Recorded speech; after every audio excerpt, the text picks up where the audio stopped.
That's better. Okay, Bismillah ar-Rahman ar-Rahim. I think that we need to start.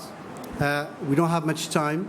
Our time is being squeezed. We have to finish at 2:30 because there's another session starting at 2:30 in which a minister from Malaysia as well is attending. So we don't want to keep him waiting. So I think we better start as quick as possible and make our interventions as short as possible just to deliver the main messages and then so that we can move on to the following session. Now, as you all know and as you have in your programs distributed to you all, this session is about supporting green sectors in OIC member countries. Today, or up till now, UNCTAD has developed a lot of reports on supporting green sectors to promote exports in products respecting environment. But today we are tackling two ones as examples of the work that UNCTAD has done. These are Morocco and Oman. Unfortunately, Lebanon as well was supposed to be among us as well. It has benefited from the support of UNCTAD, but due to logistical reasons, they could not attend the meeting. So without delaying, I'll call our speakers to join the board. We have today from IDB, Dr. Abdul Hakim Al-Wa'er, Director of the Cooperation and Resource Mobilization Department from Islamic Development Bank, as well as Mr. Boniface Onuglu, who is the Chief of the Trade Analysis Branch in the United Nations Conference on Trade and Development, UNCTAD, who will be delivering welcoming remarks. And then, of course, I will ask Mr. Robert Hamway to join as well, who is an Economic Affairs Officer in the UNCTAD, and Mrs. Nadia Zine as well from the Ministry of Environment of the Government of Morocco, and Mr. Omar Al-Jabri, Professor from the Department of Agriculture in Sultanate Qaboos University from Oman. I think we better join all of us and then we'll kick off in one single session without having the two sessions separately. First, I'll give the floor to Mr. Boniface to give us a few welcoming remarks and then we take it on from there. Thank you.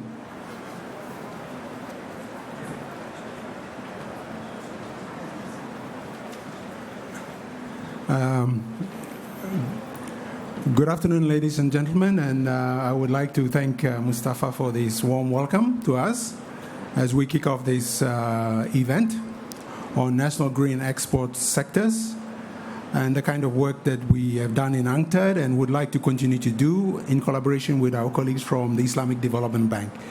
I thank the bank for organizing this event so that we could look at how the kind of work we are carrying out can be of interest to other countries, to help them take action on mitigating climate change and fostering economic diversification and try to undertake the structural transformation that all countries now need to do because of the problem of climate change. I was at another meeting yesterday in which UNCTAD, ITC, WTO also talked about trade and climate change. This morning we had discussions here under the auspices of the bank about trade and climate change, trade, investment, finance, and climate change. And this afternoon, we're looking also at another aspect, again, of trade and climate change as well. And I think the negotiators in the who are meeting in the Blue Room and negotiating on putting action to the Paris Accord are also looking at ways and means in which how this transformation towards a low-carbon economy can be undertaken. and in which economic development, diversification, transformation can play a role as well. And within that context, what trade can do as well. It is not an easy exercise. I think we all understand that this is very complex because we're not talking just about, it's about reducing climate change, mitigating the impact of climate change towards this, what we had this morning, removing this externality, but it's also about taking care of poverty and development, improving people's life as we go about to address climate change. So I think we're all aware that we have to work within the Sustainable Development Goals, which are the 17 goals, and climate change is goal 13 within the 17 SDGs. So it's an integrated approach that we need to take. So I think this is the problematic that we are facing. We're facing that the global community will have to undertake structural transformation towards more climate-friendly, environmentally sustainable development, and within that force to undertake structural economic diversification, and within that to use trade, because trade can create the markets and also enable the production to take place in which you exploit the markets. Consumers locally want greener and more naturally produced products. They want to stay in buildings which are environmentally friendly and so forth. So these are the opportunities that are arising in which that can be taken advantage of. And there are also opportunities arising from working with the natural environment, organic. I think Robert mentioned this morning, working with the organic sectors. And so many of the countries that we are working with produce products which are based on the use of the natural environment. You work with coffee, cocoa, sustainable fisheries, sustainable forestries, and these products, which are those that come from the environment. So as you extract them from the environment and use them, you have to extract them in a sustainable manner in which the consumers want to see that this process of production from the environment is done sustainably, in which it also protects the environment, but it also generates income for those people who are based in the rural communities or in those communities which are using the environment. So they have to earn something out of their livelihoods from using the environment. So they need to use the environment, but they do not, we try to ensure that they do not degrade the environment. So this is a challenge that faces everyone. How do we do that? And this transformation, my last point I would like to make here is to say that this transformation is going to come about not because of one single big bang.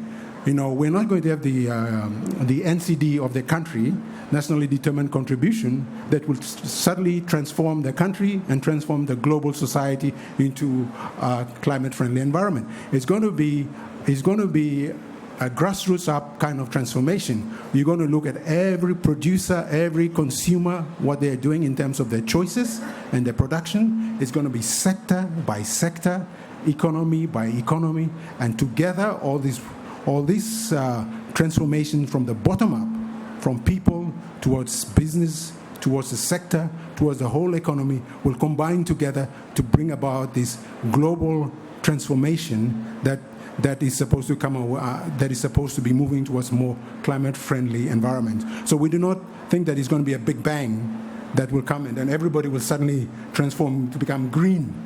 No, we're all going to work. It's going to be bottom up. I think we all have to work sector by sector, product by product, country by country in this transformation. And this is what we'd like to do in terms of what we say the national green export strategies, working at sectorial level, at country level, and we would like to really work with our partners in the bank to do that. Thank you. Thank you, Mr. Bonabbas. I think that your call is well heard. Without delay, I'll call on Mr. Abdul Hakim Al-Wa'ar, Director of Cooperation and Resource Mobilization from the Islamic Development Bank, to as well make briefly, broadly, some remarks, as well as introduce whatever the Islamic Development Bank Group is as well doing on SDGs and particularly on climate change. Please. Well, thank you, Mustafa. Thanks to Mr. Bonabbas for this enlightening introduction. And of course, UNCTAD is very well established in terms of trade development. Linking that with the climate change was much easier for you than for IDB. I think IDB has not been very well known and established on the climate change issues. And we are fair here and honest in saying that this is the first time we escalate our contribution and participation in COP events at this level. We had a small representation and delegations in the previous COPs, lately in the COP21 in Paris. But the general understanding as well as the general sense and awareness is growing at the group, as you can see and you saw today. I've mentioned earlier while intervening at the trade and sustainable development and climate change that we were one of the pioneers and leaders in working on trade in terms of the MDBs. And then even other MDBs, our sister and brother MDBs, were kindly indirectly accusing IDB for wasting much time to work on trade because it was not identified as one of the key development aspects at those days. I think we inherited because we come from the Arab region and the Arabs were known as merchants, so we carry on this profession of trade and supporting trade. But we still proudly say that half of our, almost 50% of our approvals annually goes to trade financing and trade development. That's about 5 billion a year that goes for purely for trade finance. Now what remains with that setup and going on what we call autopilot, including our operations, is to put a bit of guiding principles that would more focus and have some intended targets to achieve. And we hope that by next year we'll get to that. I'm getting very excited that this year alone on climate change related projects we have over 900 million approvals already, only for this 2016. But keep my colleagues, Ahmed Kabbani is here, keep telling me this is not the trend because we had much lower figures the years before. But that's good. If we get so much high with approvals on climate change related projects, that covers energy, agriculture, transport, of course, all the other aspects. What really enlightens me with regards to trade in particular. Now, luckily, don't know if it is unlucky for some of the interveners later that I'm also heading a department which is looking at the trade aspects within the IDB, the cooperation department. And simply because the only way we look at from the MDB point of view to cooperation at regional level is to promote regional integration through trade, investment, and what we call physical connectivity. And that's where we invest in infrastructure on building roads and railways to connect member countries to each other, but more importantly to promote trade facilitation and enhance the movement of goods and services across borders. When we looked at the targets that we are trying to achieve in the next 10 years, we talk of two terms or two targets to achieve, or KPIs, for trade in particular. And it's basically to reduce the cost and time of trade.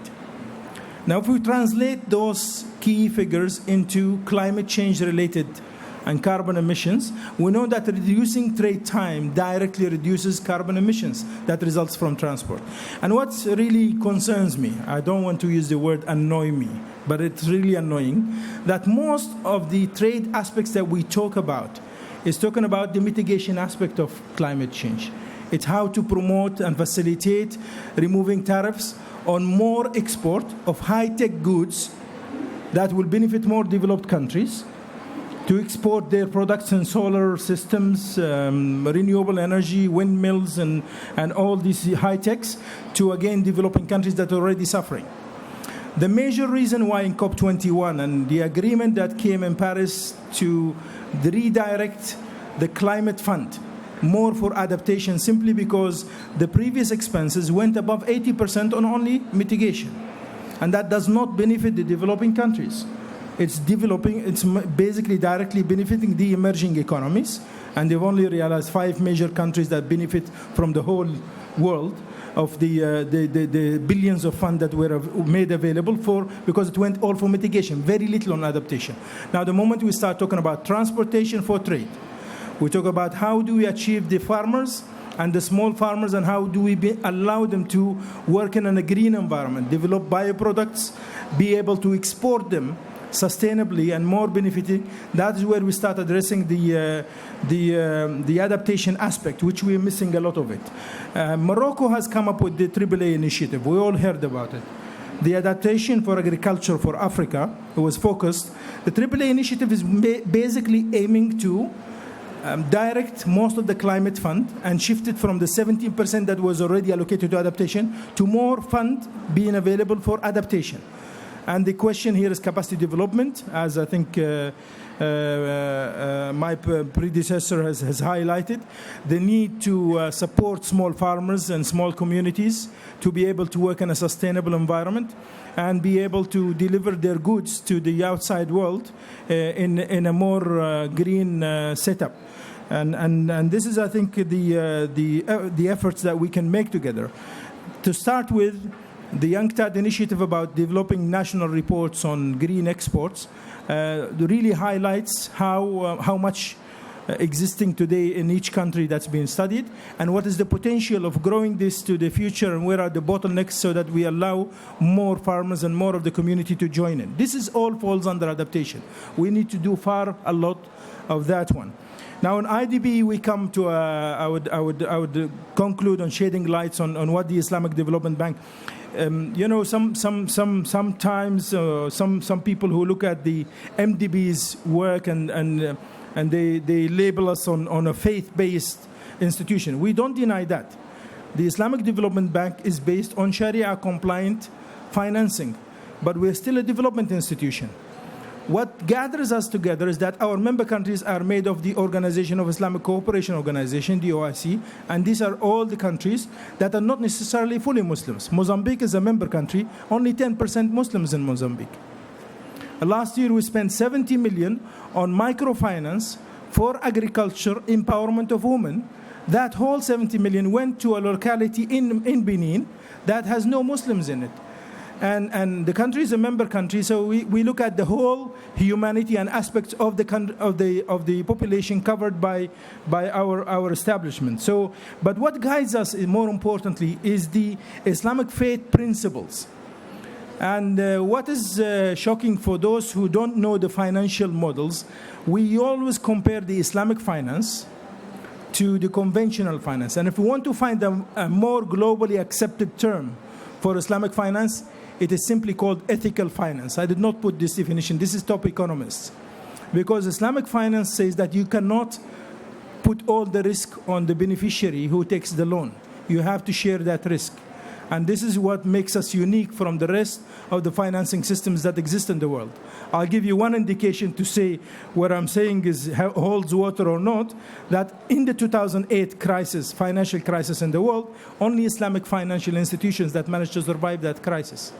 Simply because all finances in Islamic finance has to be backed up by assets. You cannot give a loan that you do not have an asset as a guarantee for it. Whereas the rest of the world are giving loans with fake assets or fake resources that does not hold any guarantee towards it. And the result, we saw it all clearly everywhere in the world. And that's Islamic finance. That's one aspect of it. But we have a number of instruments. I don't want to burden you with the details of how we hold istisna, how we hold ijara, how we hold mudaraba, and all the other aspects of giving loans to member countries. But they're all based on ethical setup where the beneficiary, in this case the borrower, the lender, yes, the borrower, the borrowing country or institution would know what are the risks, and we share the risks with them. One simple example of istisna is that if a country or a firm want to buy a ship, we buy it for them. We keep it under the name of IDB. We take the risk for it. They pay a rent for it until the total cost is recovered, and then it becomes theirs. During all that time, we share the risk with them because it's under our ownership, but they're under renting to them. Now, that's completely different from any conventional financial system. We're taking a high risk, of course, but that is the principle of the whole ethical finance. In our efforts to promote green growth, we do look at green growth as part of ethical development because it does address the small farmers' needs. And we look through Islamic microfinance schemes, how to benefit these small farmers in rural areas in particular. And the list and the examples of approvals are long.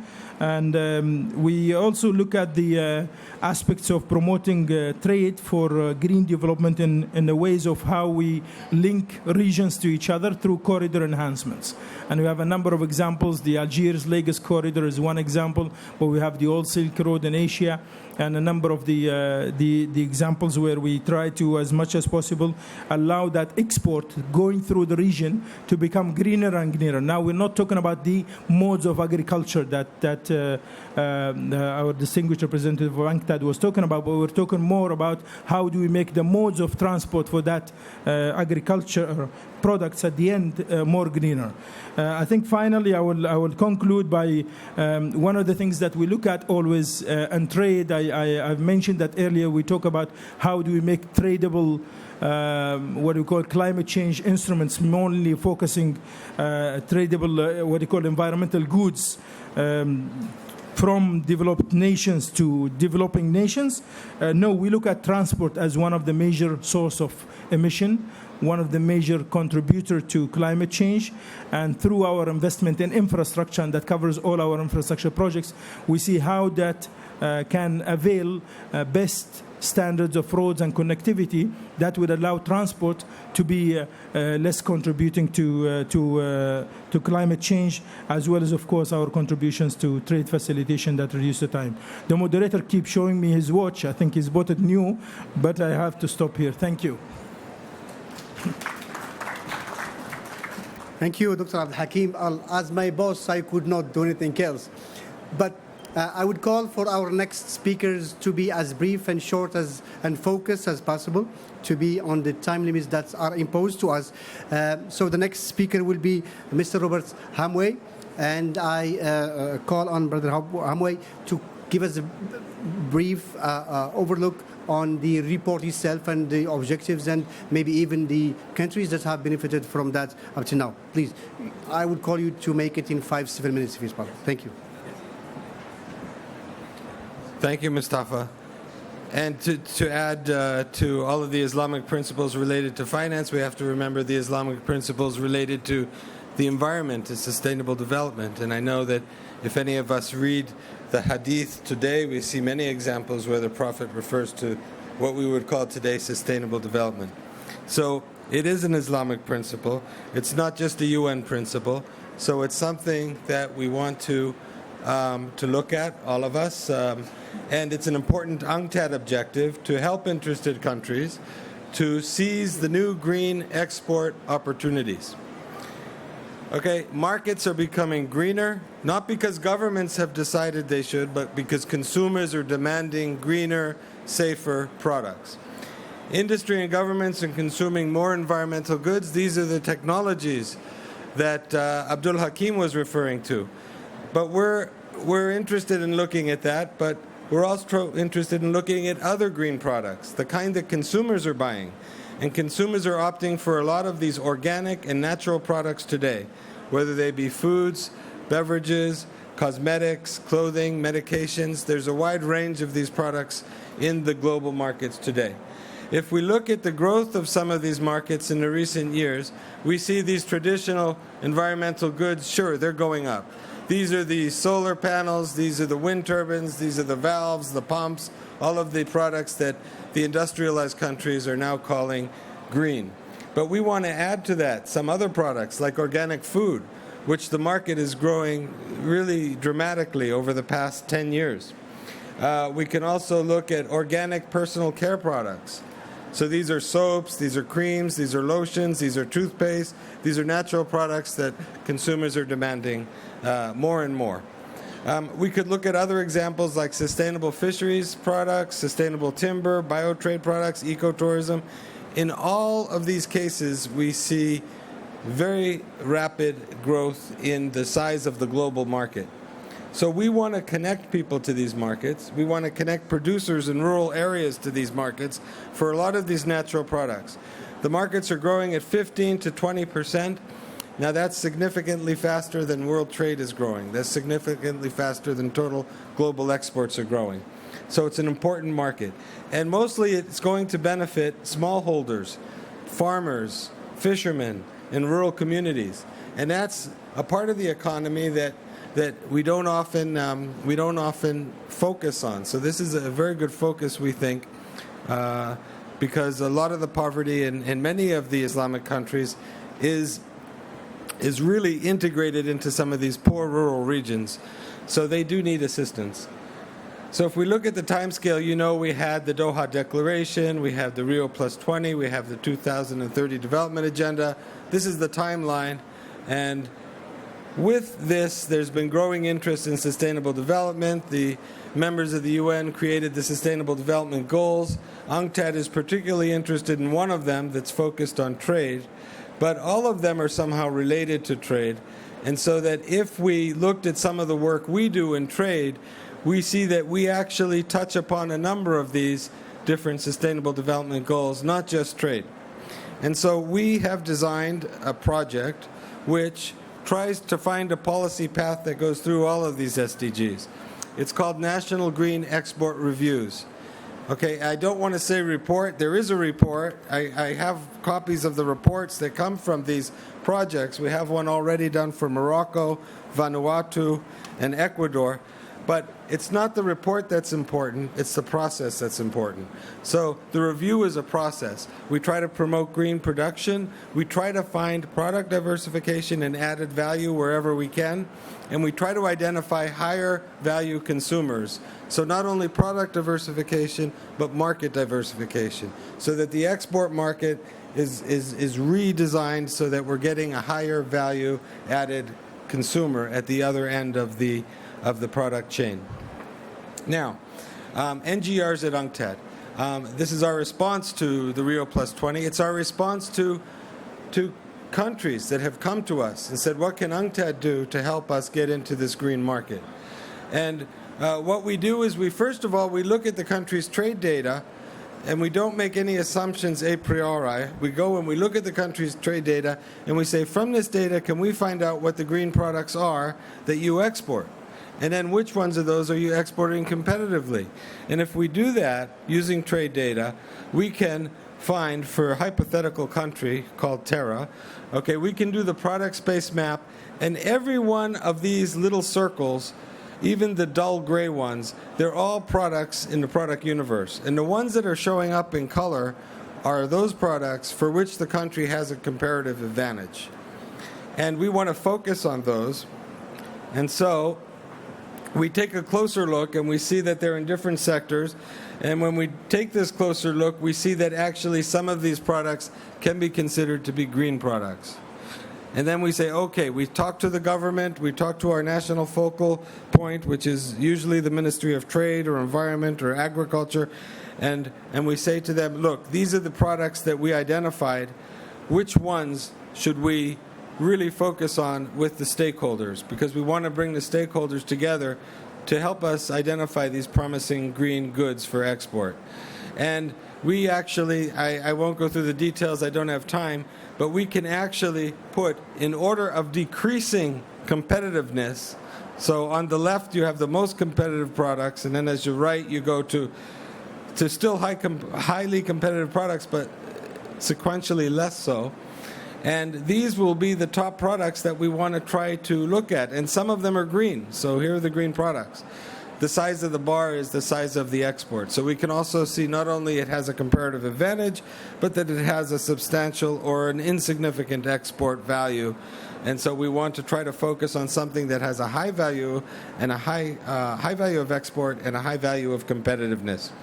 We need to get the stakeholders involved. UNCTAD doesn't know the answers for any given country's situation, but the producers do, the government ministries do, the private sector, the industrials do, and the NGOs can also help us with some of these decisions. So we bring the stakeholders together, and we have a process that involves a number of stakeholder workshops. It involves a research led by a national team of experts, and it also involves coming up with recommendations and an action plan. And the idea is that the output of the project is to have these recommendations, to have an action plan that's validated by the stakeholders. So the stakeholders will adopt and then agree to implement this plan. And it's a very detailed plan. I just show you here. We have a number of actions that stakeholders have adopted, and then we have a number of agencies that are responsible for implementing these actions. It's not just a list for the government, a to-do list for the government. It's not only the government, it's the private sector, it's the associations, it's the producers. They're all involved in this action plan. So that's what we try to do.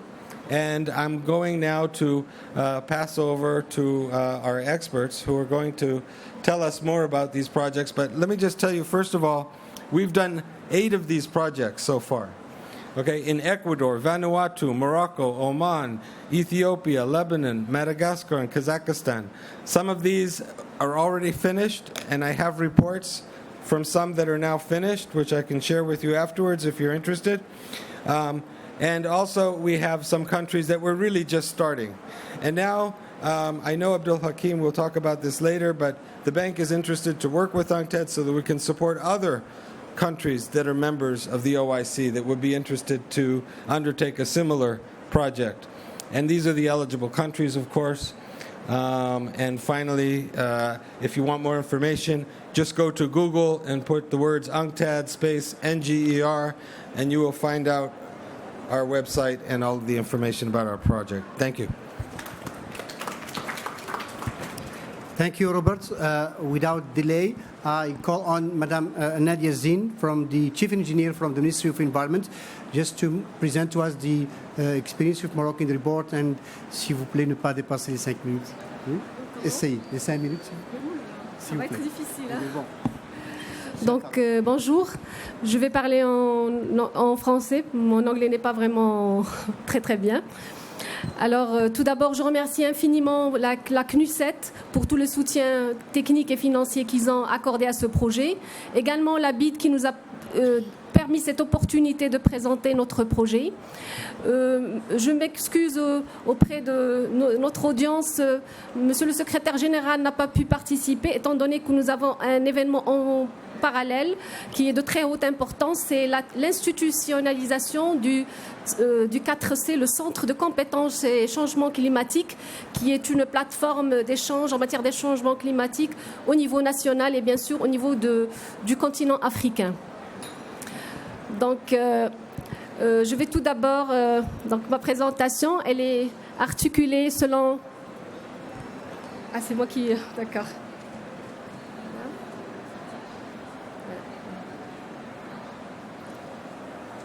Donc, ma présentation, elle est articulée selon les 4 points suivants. La pertinence de l'ENEV du Maroc dans le contexte national et international, les étapes clés de l'ENEV Maroc, la justification des choix des filières et les résultats des études approfondies pour les filières, et rapidement, étapes à venir et conclusions.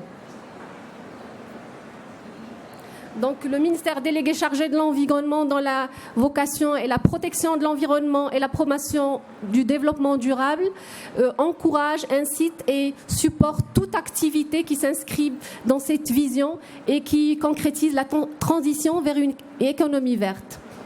La coordination du projet ENEV est motivée par les impacts directs et indirects de ce projet sur les différents volets du développement économique, en l'occurrence la promotion et la diversification des produits verts à l'export, la protection de l'environnement et de la santé, la consommation et la production durable, la création d'emplois et globalement l'amélioration des conditions sociales et bien sûr sans oublier la contribution de ces projets aux effets mondiaux de lutte contre les réchauffements climatiques et surtout une résilience et une adaptation aux nouvelles conditions climatiques en marge desquelles on est en train d'exposer actuellement. Nous nous souscrivons parfaitement pour au moins 7 objectifs de développement durable et pleinement dans l'agenda climatique. Alors, les étapes clés de l'ENEV Maroc, Monsieur Robert en a parlé. l'analyse préliminaire, qui est une analyse comparative, donc à travers laquelle on a eu un rapport éliminaire qui a mis en relief le paysage de l'export vert du pays et ciblé des secteurs prometteurs. Un premier atelier, toutefois, a eu lieu en octobre 2015, qui a permis un travail de proximité, de concertation directe et élargie à tous les secteurs et a permis d'orienter les choix vers 2 filières, en l'occurrence les plantes aromatiques et l'olive biologique. Suite à ce choix, des études approfondies ont eu lieu respectivement par des experts nationaux, Mme Zerara Sadia et M. Rahmani, dont on aurait bien souhaité leur présence. Malheureusement, ils ne sont pas là. Donc, suite à ces études approfondies, on a eu une analyse SWOT qui est issue d'un diagnostic approfondi du secteur avec, bien sûr, les résultats des consultations menées auprès des acteurs des filières. Et ceci a abouti à l'élaboration d'un plan d'action visant à soutenir les 2 filières. Puis, un deuxième atelier a eu lieu en mai 2016. Qui a également réuni les opérateurs économiques, les organisations professionnelles et représentants de l'État, ce qui a permis de compléter le plan d'action sur la base des conclusions de cet atelier. Et enfin, un rapport final a été édité en septembre 2016. Donc, la justification du choix de l'ENEV. Donc, les critères de choix sont basés sur une demande externe et interne du produit, la possibilité de création de valeur ajoutée au niveau des filières, des potentialités de diversification des produits, une prédisposition pour une production bio, bien sûr une volonté des parties prenantes à développer la filière, à consolider le savoir-faire existé et à introduire bien sûr l'innovation et la modernisation du secteur. Et ce qui est aussi très très important, c'est la volonté des politiques à redresser ces filières. Donc globalement, il s'agit de filières qualifiées de prometteuses.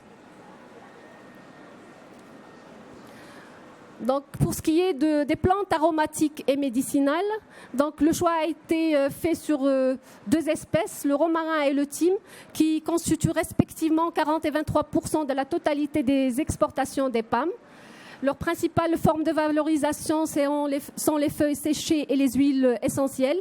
Il y a bien sûr d'autres opportunités de production et de valorisation. Alors, à l'issue du diagnostic sectoriel et des concertations réalisées au niveau de ces filières, il s'avère que les enjeux cruciaux pour le développement de l'export vert de ces 2 espèces sont les suivants. Tout d'abord, le développement économique de la filière à travers le développement de la culture pour assurer la durabilité de la ressource et sécuriser la production. Le positionnement de la filière à travers l'industrialisation et la modernisation de la production ainsi que l'accroissement de la valeur ajoutée, l'établissement d'un cadre juridique et réglementaire pour permettre le développement de la certification et de la labellisation, notamment pour ce qui touche au bio et aux produits du terroir. Et enfin, le développement des compétences à travers la consolidation des expériences et le transfert du savoir-faire. Donc, sur la base de ce diagnostic, un plan d'action a été élaboré pour les 5 prochaines années et qui comporte 4 objectifs stratégiques. En l'occurrence, assurer et pérenniser une production durable de thym et de romarin. Et c'est cette première étape qui conditionne toute la suite de la chaîne de valeur. Un deuxième axe stratégique ou objectif stratégique qui est améliorer la qualité de l'offre, moderniser la production et développer la création de valeur ajoutée, ce qui permet la compétitivité de nos produits à l'export à travers la modernisation des technologies. Un troisième axe relatif à l'appui de la commercialisation des produits verts issus du thym et du romarin au niveau national et international, et ceci à travers la mise en place d'une démarche qualité et d'une démarche marketing. Et enfin, la consolidation de l'organisation des 2 filières et contribuer au renforcement des capacités des acteurs. Et ceci globalement pour faire passer ce secteur de son état presque artisanal à un secteur moderne. Ce plan qui a été élaboré servira de base à la négociation du futur contrat-programme conclu entre l'État et le représentant de la filière PAM, la FEPAM. Donc, bien sûr, étant donné qu'on est dans une perspective de développement durable, le volet environnemental est bien sûr bien considéré au niveau de l'étude de ces filières. En effet, le romarin et le thym sont des faciès naturels, ils poussent au niveau des montagnes, ne nécessitent aucune irrigation, ils peuvent être certifiés biologiques. Ils participent à l'équilibre écologique, entre autres, à travers le développement de l'apiculture locale. Le miel du romarin est très apprécié à l'échelle du pays et bien sûr aussi de la région. La domestication de l'espèce peut redresser localement les problèmes de désertification et contribuer ainsi aux effets globaux contre le réchauffement climatique.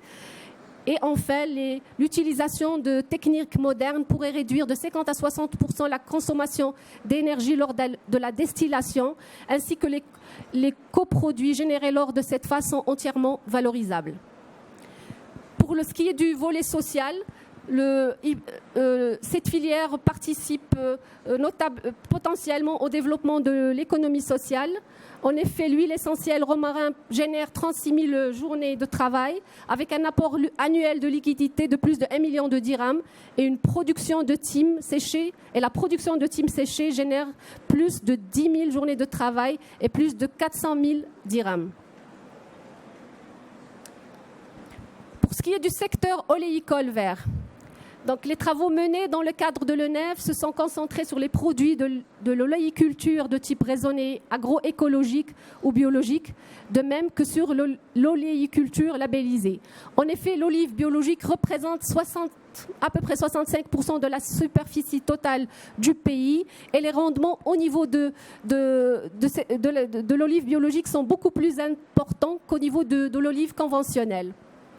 Les produits du secteur oléicole vert au Maroc regroupent les huiles d'olive, les olives de table, le compost biologique issu du compostage des grignons d'olive avec d'autres matériaux structurants, sans oublier bien sûr le savon beldi ou savon noir à travers lequel le Maroc est très connu.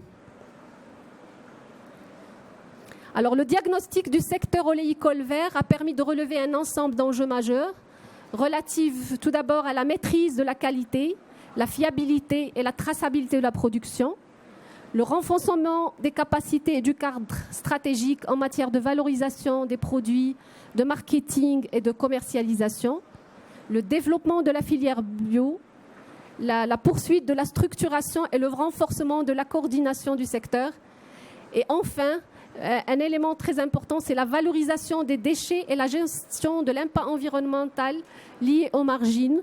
En effet, la production oléicole a un impact quand même négatif. C'est cette production de margines qui émet 400 000 mètres cubes de margines par an et ils sont préjudiciables pour la nature et essentiellement pour les ressources d'eau. Donc, je suis désolée, je vais trop vite, mais c'est pour être dans le temps. Donc, sur la base de ce diagnostic, un plan d'action a été élaboré pour la période également de 2017-2020 et qui est articulé en 4 axes stratégiques. Tout d'abord, améliorer la production et la durabilité du secteur oléicole vert, et ceci à travers l'amélioration du potentiel de production et la consolidation de la gouvernance, entre autres. Améliorer également la qualité et valoriser les sous-produits à travers la certification, la traçabilité, la conformité réglementaire et les conduites culturelles, et bien sûr d'autres points. Renforcer le développement du marché local à travers la sensibilisation aux vertus thérapeutiques et nutritionnelles des produits conditionnés. Et enfin, développer l'export des produits oléicoles verts à travers la compétitivité des produits, le conditionnement, la diversification et la communication autour du label Maroc. Donc, pour ce qui est de l'impact environnemental du secteur oléicole vert, donc les impacts positifs, il a beaucoup d'impacts positifs. En effet, il contribue de manière significative à la préservation de l'environnement.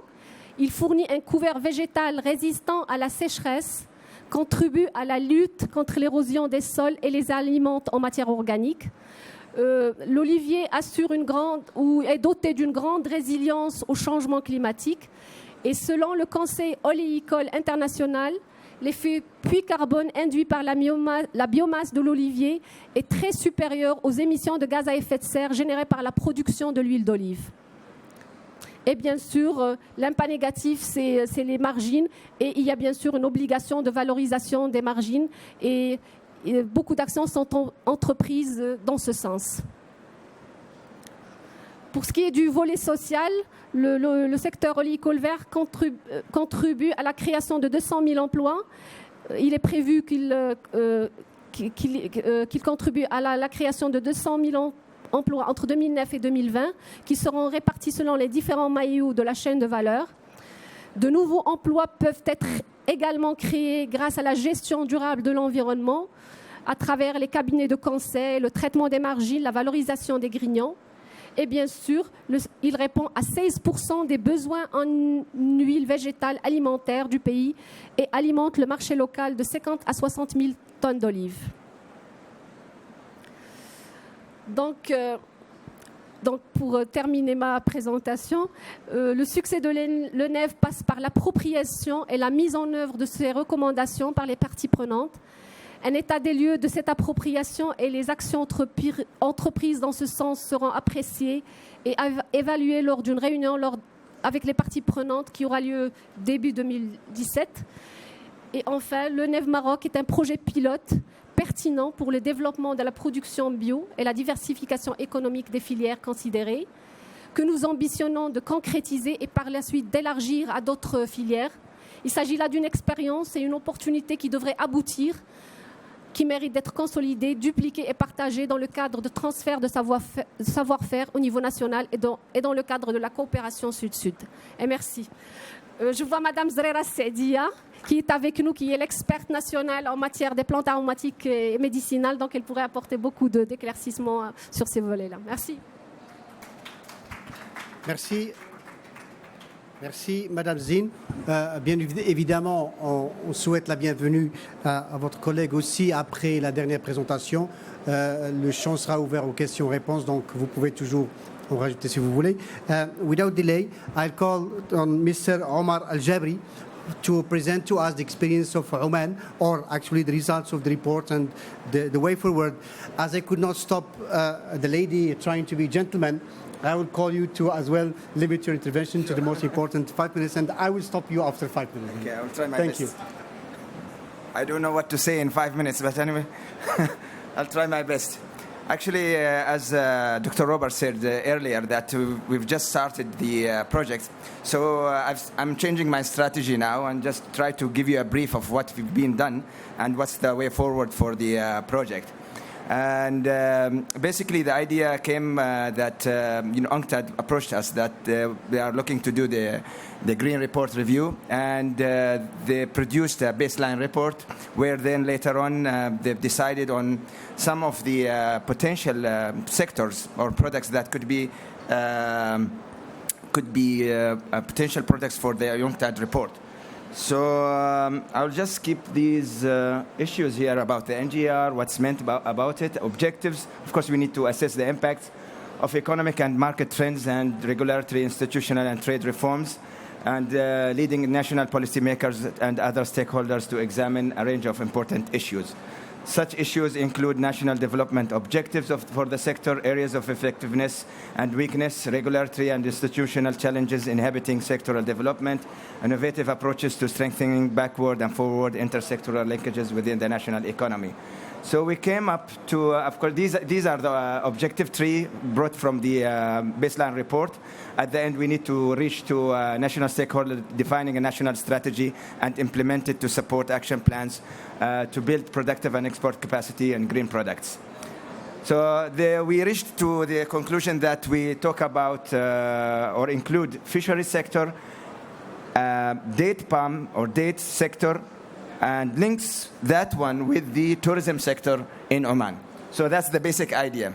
And we are looking at how we can look at these 3 sectors and link them together and try to promote for green tourism with those 2 sectors, the fisheries and the date sectors. Who are going to be involved in these? Anyone who is really a potential to be involved in that project.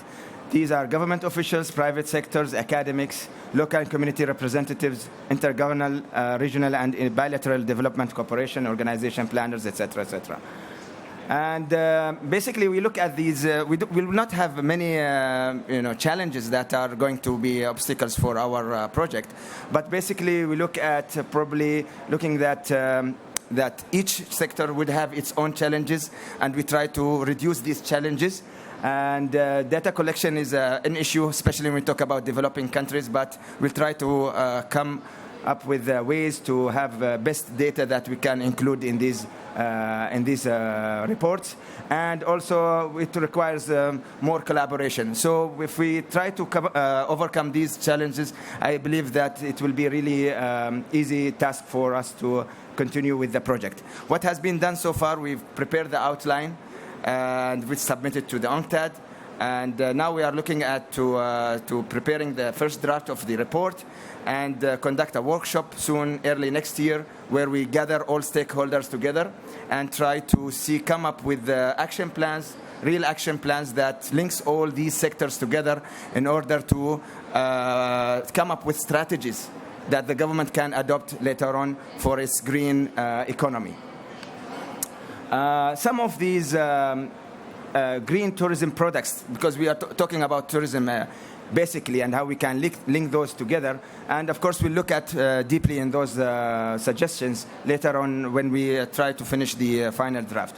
These could include ecologies, agrotourisms, maritime tourisms, family tourisms, honey festivals, one-day market.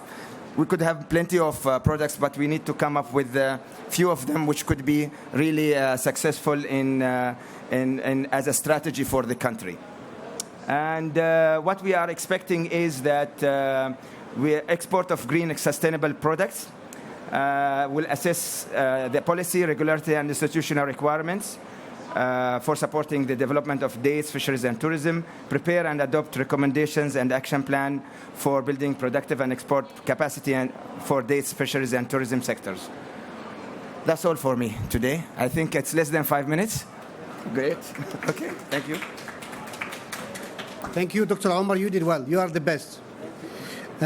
Actually, as far as we don't have any pressure from the organizers of the following meeting, we'll spare a few minutes. If you have any comments, questions that you would like to ask or to address, we'll still keep our speakers for a few minutes if you have any comments or additions, actually, if you want to have as well on this theme. But first let's start with our colleague. Just please, if you don't mind, to identify yourself and country, and then you address your question. It's here.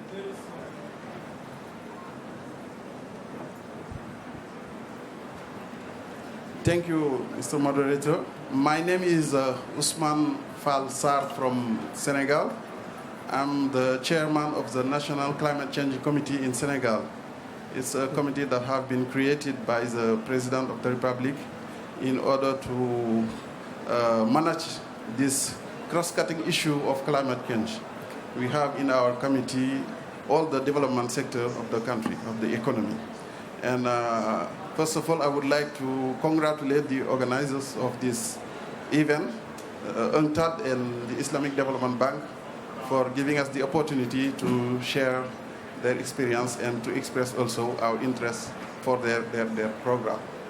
I would like to start by asking a clarification, and after that expressing our interest of being part of the program as Senegal. My question is, in your program, do you envision to facilitate a South-South exchange program among countries that have benefited from your project, and also with other countries that haven't yet benefited for your program? And the second part of my intervention is dealing with our interest as Senegal to be part of this program, because the government have elaborated what we called our strategic development plan called Senegal Emergent, and part of this component of this plan, Senegal Emergence, is dealing with green growth economy. And to deal with that, I think we need to have a clear understanding of green export. That's why we would like here to express our interest of being part of the program in Senegal. Thanks a lot. Thank you very much. I think I'll give the floor to UNCTAD and then to Dr. Abdul Hakim from the Islamic Development Bank to address these two questions that you asked. Robert, would you like to address the first one mainly on the South-South cooperation? You can use the mic, from your seat without use.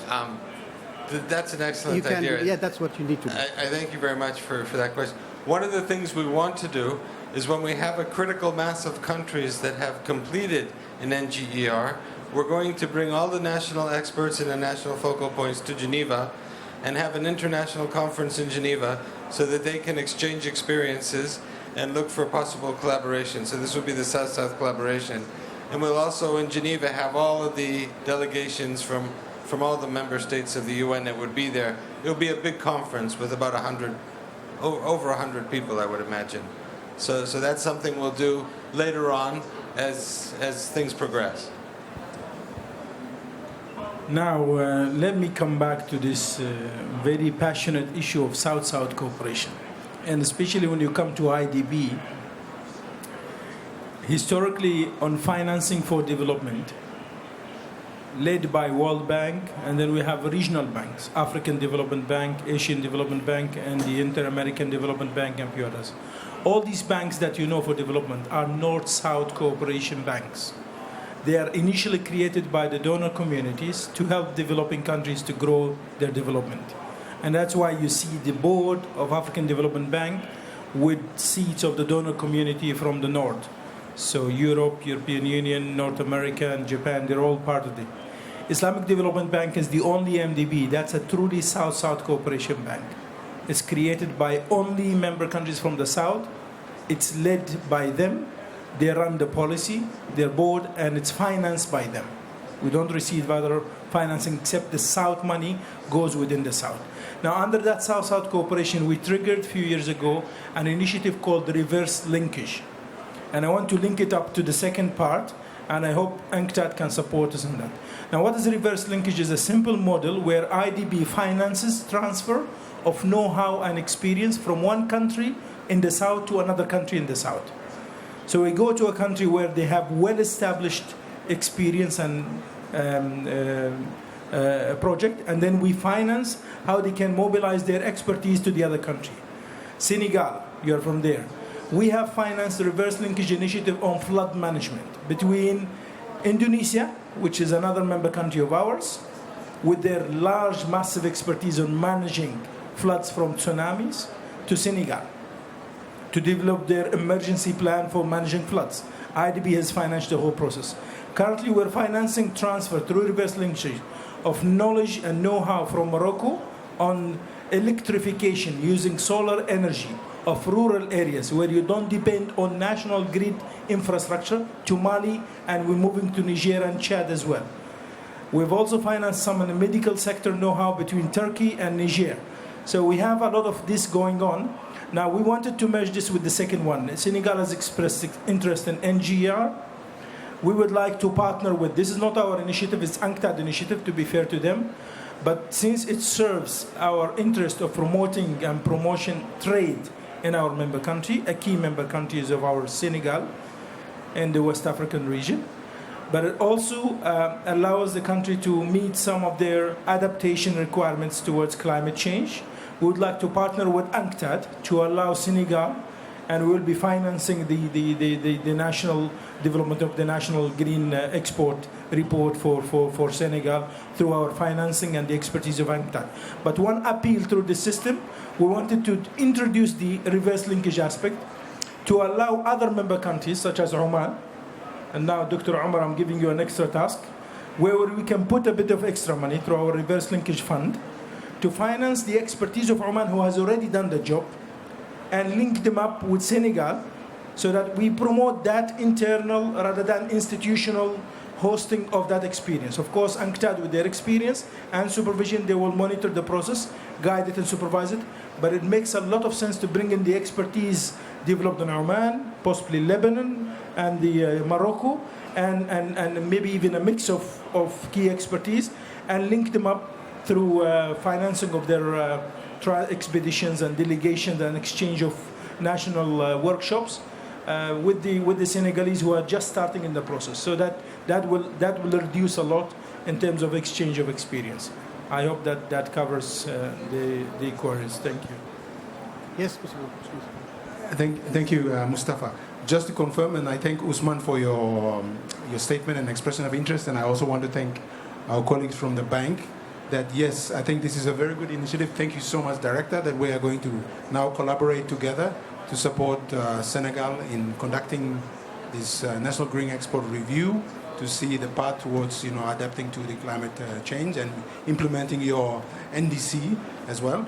And to bring in the South-South dimension, as you said, which is an excellent idea because we want this rich information and exchange of knowledge to take place, not to be kept in the countries, but to be disseminated across the southern countries. So I just wanted to confirm that support as well. Thank you. Thank you, Dr. Bounapas.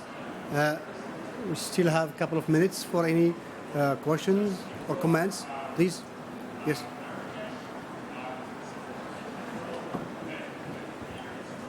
I forgot to mention that we are a delegation and we have representative from the Ministry of Finance in Senegal, and Mr. Gabriel Sarr is taking the floor.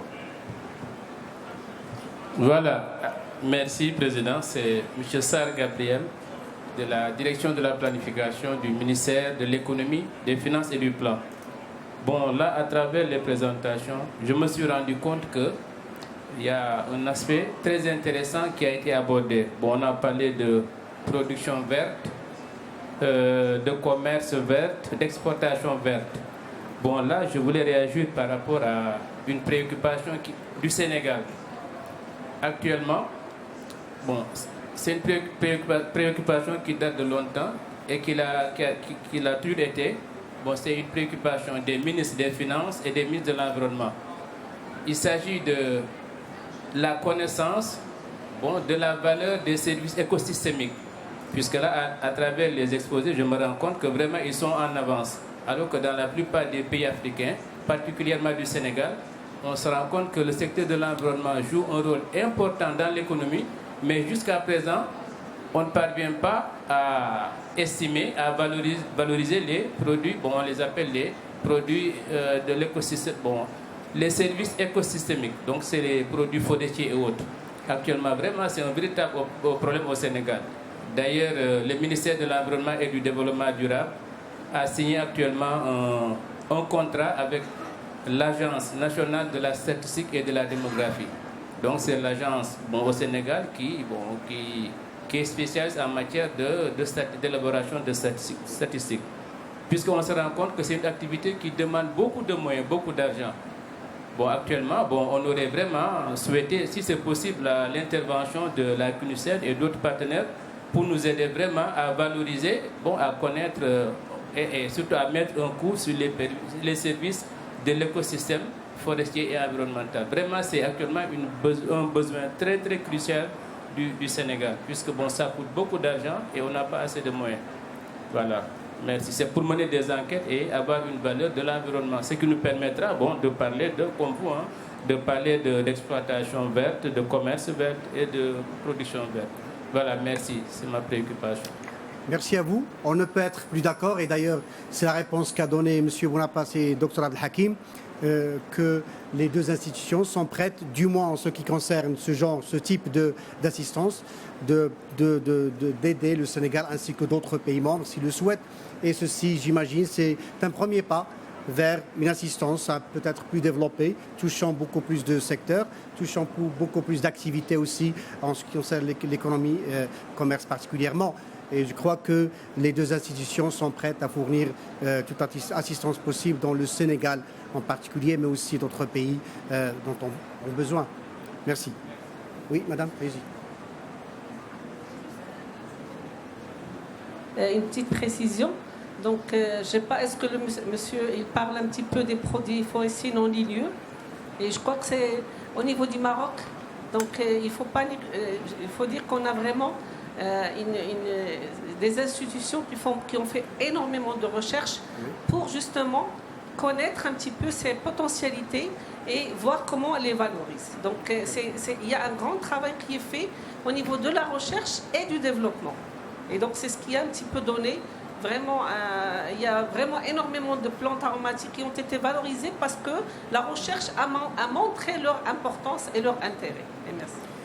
Et on saisit l'occasion pour dire que justement là c'est une offre de la part du ministère de l'Environnement à assister. Dans ce sens, le Sénégal, comme d'ailleurs le fait le Maroc avec tous les pays africains, particulièrement le Sénégal. Dans ce cadre, Dr Al-Hakim aussi a parlé du programme d'assistance reverse linkage que la banque aussi développe. Et on est aussi prêt, comme l'a dit Dr Al-Hakim, de aussi assister le Maroc, d'autres pays, Oman par exemple, le Liban, le Sénégal dans ce cadre. Voilà. Oui, allez-y. Saïd Mourabit du bureau régional de Rabat, de la Banque islamique de développement. Donc je voudrais tout simplement ajouter quelques éléments par rapport à l'intervention de Madame la représentante du ministère de l'Environnement. Les deux secteurs que vous avez mentionnés donc, font partie de nos projets ici au Maroc. Donc le premier jour, disons, de la COP22 donc, a été consacré, bien entendu, au premier projet de développement de la chaîne de valeur dans le secteur de l'agriculture. Et cela nous a permis bien évidemment d'échanger par rapport, disons, à certains enjeux qui concernent la protection de l'environnement, notamment le traitement des eaux marines, etc.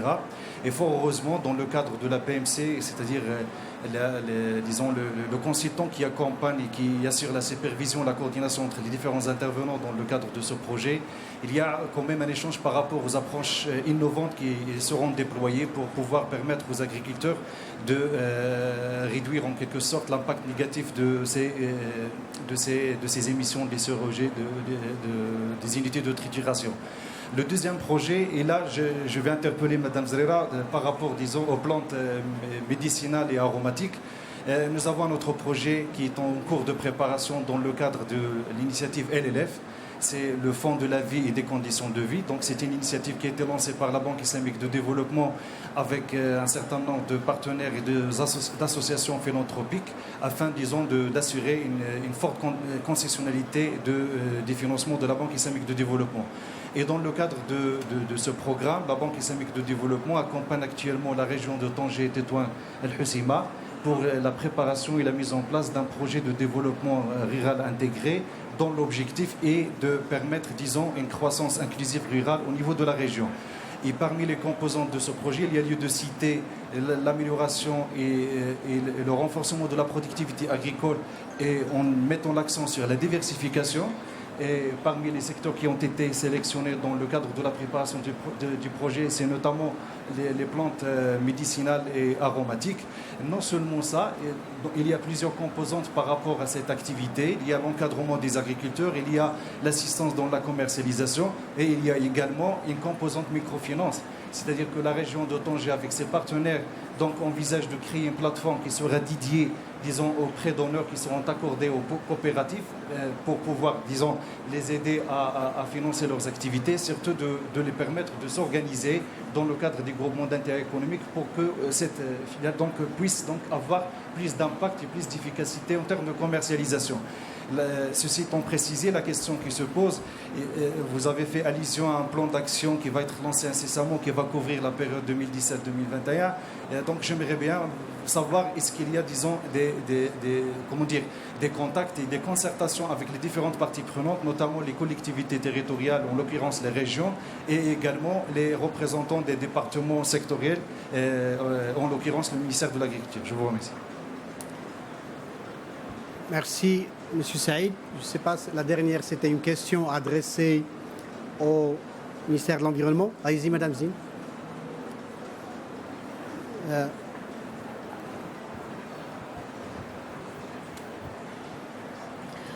Donc, on est en fait exactement dans la phase des concertations avec les secteurs et avec les bailleurs de fonds aussi, avec beaucoup d'agences pour pouvoir bien sûr s'approprier certains axes du plan d'action ou bien sûr et financer certains. C'est la phase cruciale maintenant du processus. Et un état des lieux de ces concertations aura lieu, d'ailleurs je l'avais signalé en février 2017, enfin début de l'année 2017, pour voir où on est au niveau de ces concertations et comment les gens s'approprient ce projet, qu'est-ce qu'ils ont fait en conséquence. Merci. Merci, Madame Zine. You want to go? Yes, Dr. Hakim? I want to make use of the time if they have 2 minutes. Well, yeah. Not answering. We still but- have 2 minutes. Yeah, I just wanted to shed light on the LLF since Saeed has referred to it. The Life and Livelihood Fund is an initiative that the Islamic Development Bank took with the Bill and Melinda Gates Foundation jointly. And it was the purpose of this fund twofold. And it's very important, addressing a desperate and a critical need for development. One is that from our experience, and that's the experience established in all MDBs, very little countries would take loans for social development. So when it comes to agriculture, green economy, and social, that also includes rural development and health, governments are reluctant to take loans because loans do not produce a physical, tangible product at the end. Loans on the long term. Now we talk about huge loans where the government's engaged by agreement with parliaments, it goes into politics, oppositions and all this, so they're very reluctant. Unless it's an infrastructure, and this is where the majority of MDB's money is going, on a road, on a bridge or an airport, where they can deliver a physical product. When it comes to health, education and rural economy, there are always a reluctancy, or either the amount itself is small. So most of these sectors are living on grants and not loans by governments. So the purpose of this fund was to establish a mechanism of a soft loan. And we call it a soft loan. That's a loan that does not have an interest or a markup cost to it. So a country would take 100 million or 50 million. In 10 years, they would still have to return the same money. Now, governments are more encouraged to come forward and take such a loan. That is one fold. The other fold is addressing that sector which is missing, which is social development. Now, that mostly goes to agriculture, goes to rural areas development and health. And the small or minor infrastructure for rural development, not major infrastructure in the cities. So that fund, which targets to mobilize 500 million USD, we have mobilized 350 millions so far, with the contribution, major contribution, 100 million from the bank through our concessional arm, the Islamic Solidarity Finance for Development Fund. And the Bill and Melinda Gates Foundation put 100 million USD. Kingdom of Saudi Arabia also contributed 100 million, and both Qatar and UAE contributed 50 million each. So we have finalized the 400 million so far, and we're still negotiating with other donors to reach the target of 500 millions. We've already had the Impact Committee launched end of September this year, and agreed on 363 million USD value of pipeline of projects, mostly addressing these sectors that I've just mentioned. So Brother Saeed has alluded to a project that's been prepared for the next cycle, which talks of herbal medicine as well. Now that's a green economy, so that it will allow that sector to grow wider through and benefit from the LLF. The LLF, or Lives and Livelihood Fund, is managed by IDB. We are managing the submission of and it's open to all our member countries, and it provides an excellent instrument for the governments to seek such financial support without getting into the burden of debts. Of course, there's debts, but it will be a net value. They're actually getting more grants on top of it. So there's a bit of details, but we can share some of the details. If you need, we can provide you with more details. Thank you, Mr. Moderator. I just wanted to take the chance and promote the fund. Thank you. You did well. Thank you very much. I've been recalled that we have to end our meeting here. On behalf of all of you, I would like to thank Mr. Bonapas from UNCTAD, Dr.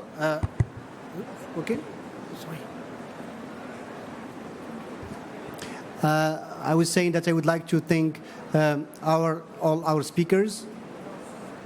The announcement, I think you did before. Okay, you officially insist to do that, please.